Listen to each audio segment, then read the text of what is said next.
Lip plating or lip stretching is one of the oldest body modification practices dating back as far as 8,700 BC in Sudan and Ethiopia. Why exactly this practice began is unknown, with theories varying from some claiming it was done for beauty or showed higher status, and others saying it made women less attractive from slave traders and rival tribes. While having been practiced throughout the world at different time periods, it is now used by only a small number of tribes, mainly in Africa and the Brazilian Kayopo tribe. These are the Mercy people of the lower Omo River Valley in Ethiopia. Here, women will pierce their lips 6 to 12 months prior to marriage, inserting a small stick. As it heals, slightly larger plates are added until the diameter reaches 8 centimeters, with some stretching as far as 20 centimeters. These clay plates are meant to symbolize a woman's strength and self-esteem, while also displaying their social maturity. Women create their own plates, decorating and including personal accessories. In the small Kayan tribe located in northern Thailand, a common practice of neck stretching takes place. This is done because women with long, slim necks are seen as more desirable.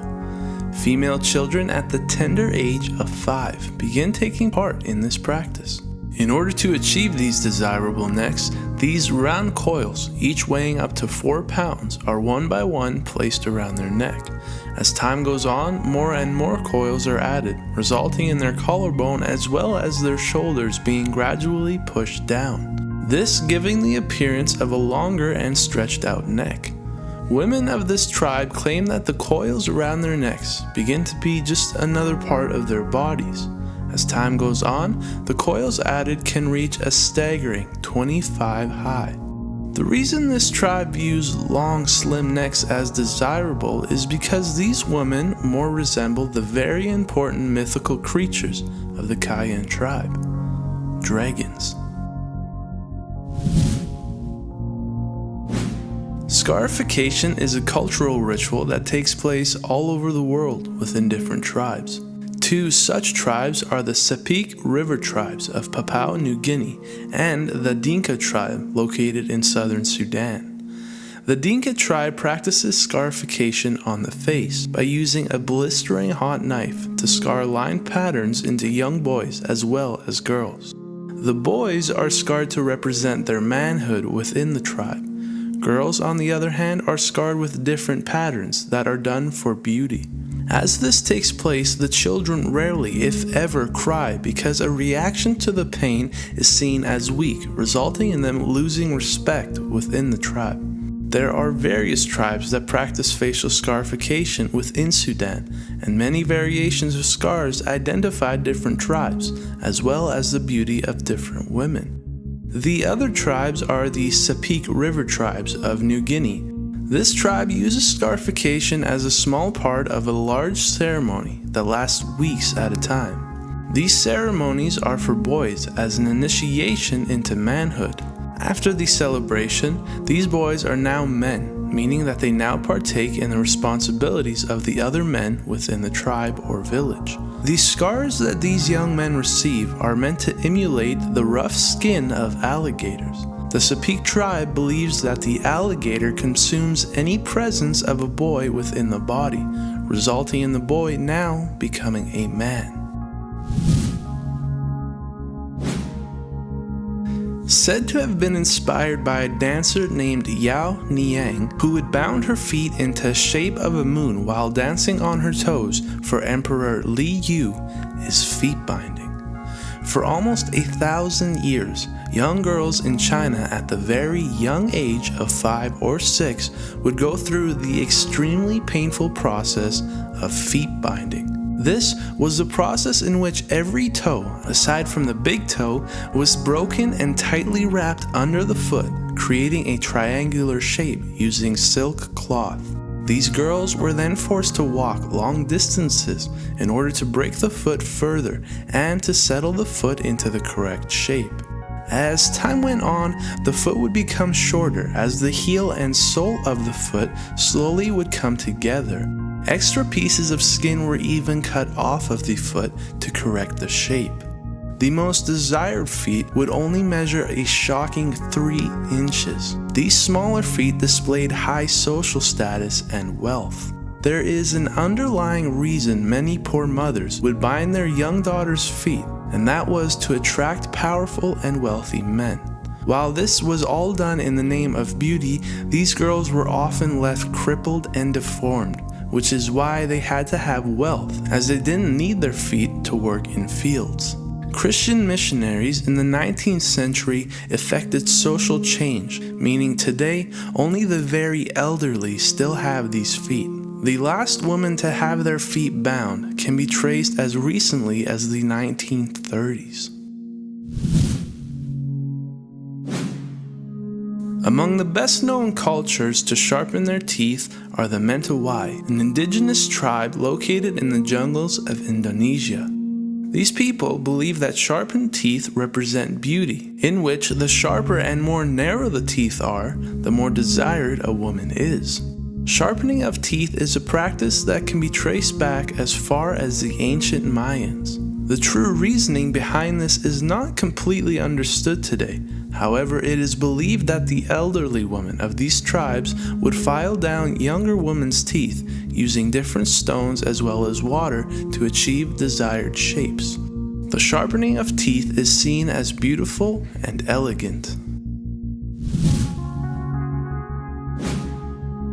Traced back as far as 2000 BC, and maybe among the most well-known body modification tools is the corset. First becoming popular in the 16th century, it reached the height of popularity during the Victorian era. This painful technique was essentially the same as foot binding in China. It was just done to the waist rather than the feet.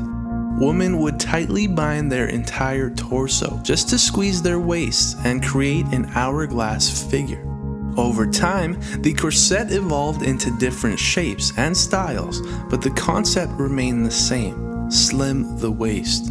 This practice altered the shape of the rib cage as revealed by this x-ray, and would often shift organs like the liver as well as damage the heart and lungs of women who used it. During the 1920s, corsets slowly faded out of common society, and while not as popular as they once were, corsets and tight lacing are still used in modern Western society. The original goal of nose plugs for the women of the Apatani tribe in India was to become unattractive. See, before this tribe began to practice using nose plugs, they were considered to be the most beautiful women among all Arunachal tribes. Thus, they modified their noses and face as a form of protection, believing if they were undesired by the men of other tribes, they wouldn't be kidnapped or sexually assaulted. Women would wear these large wooden plugs in their noses, which over time became tradition. However, this tradition has slowly faded out. This tribe is 26,000 members strong today, which had these women not used nose plugs may have never been possible were they kidnapped by rival tribes. Only the elderly women still use these nose plugs, meaning that when their generation passes, so does this part of their culture and will forever be gone. Otzi the Iceman is a name that you may not be familiar with. He is a frozen mummy who was found by tourists in 1991, dating back to an incredible 3,300 BC. What is important about this discovery is that he is the earliest example of humans using body modification. He was found with tattoos on his back and legs as well as stretched earlobes, measuring a 0 gauge in today's measurements, or about 8 millimeters. Ear stretching has been a custom practiced for thousands of years across multiple tribes. There are various tribes in Africa, Eurasia, and people virtually throughout the entire world who stretch their ears.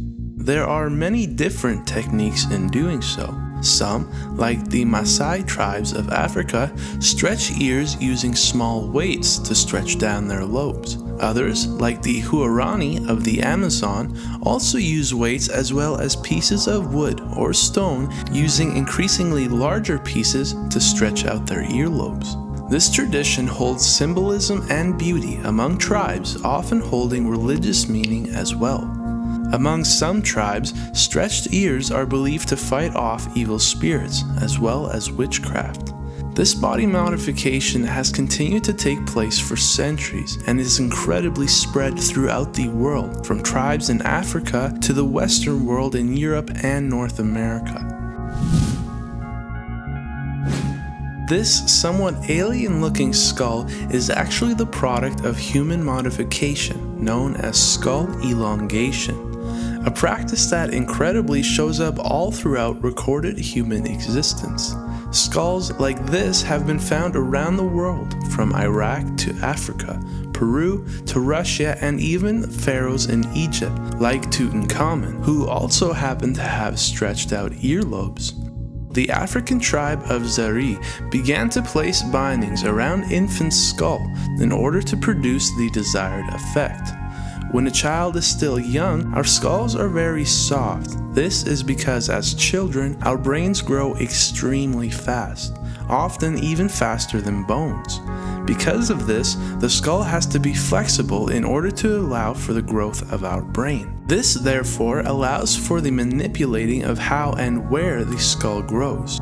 When and where exactly this began is unknown, since it dates back so far, but what is known is that the Vanuatu people believe that the longer the skull, the more intelligent they are. It is also seen as a greater social status in Borneo.